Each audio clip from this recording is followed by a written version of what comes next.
Kristina naiz, lehen hezkuntzako irakaslea naiz, eta aurten bosgarren mailako tutorea, eta, hemen naukazue nire proiektu txiki hau azaltzeko.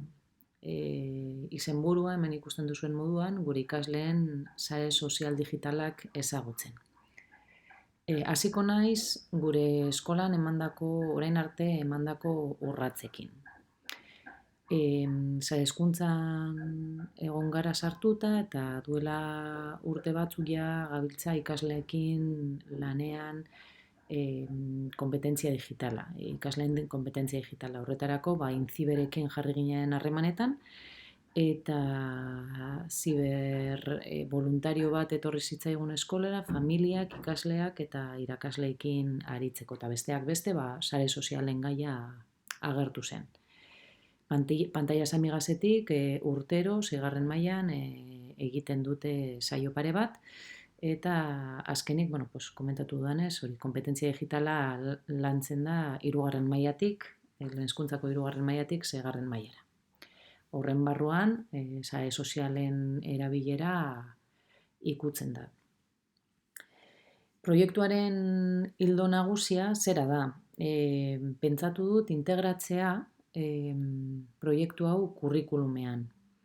Euskara arloan, hain zuzen ere, eta ikasleek prestatu beharko lituzkete ahozko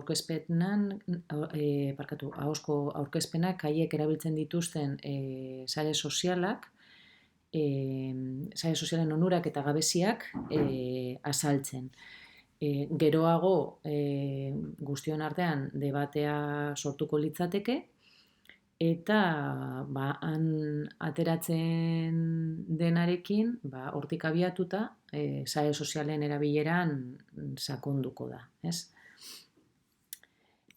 Proiektuaren helburu nagusiak hauexek dira, ikasleek erabiltzen dituzten sare sozialak ezagutzea, eta beraiek, ikasleek, sare sozial digitaletan dauden onura zein gabezien inguruan hausnartzea.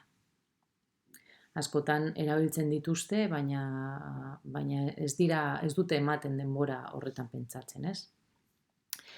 Erabiliko den metodologia, azaldudan bezala, euskara arloan txertatuta egongo litzateke. Aldez aurretik landu behar dira argudiozko testuak, eta ondoren ikasleek binaka prestatu behar dute ahozko aurkezpen bat Flipgriden. Beraiek entrebatuta daude tresna honekin, eta nahiko ondo joan zaigu orain arte. Epe bat jarriko litzateke, eta gero hortik aurrera astero euskara saio batean bi taldeen grabazioa ikusiko genuke, eta ondoren debatea izango genuke besteen iritziak ere emateko. Saio bakoitzaren amaieran autoebaluazioa eta koebaluazioa egin beharko lukete. Lantzen diren oinarrizko konpetentzien artean, zehar konpetentzietan bereziki lantzen dira hitzez hitzik gabe eta modu digitalean komunikatzeko kompetentzia, elkarbizitzarako kompetentzia eta norbera izaten ikasteko kompetentzia. Eta diziplina barruko kompetentzien artean, hizkuntza eta literatura komunikaziorako kompetentzia, teknologiarako kompetentzia eta kompetentzia sozial eta zibikoa.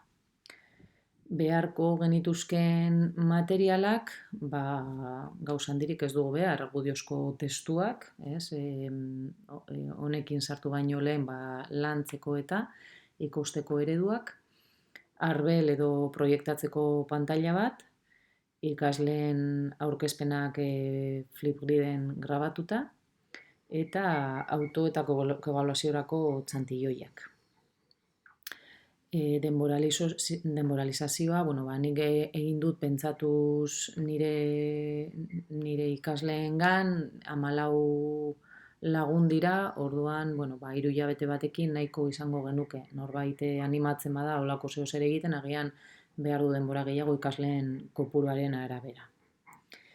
Eta, bueno, hause da nik izan dudan ideia, eta behar bada datorren urtean 6. mailan egongo naizela, martxan jarriko dut.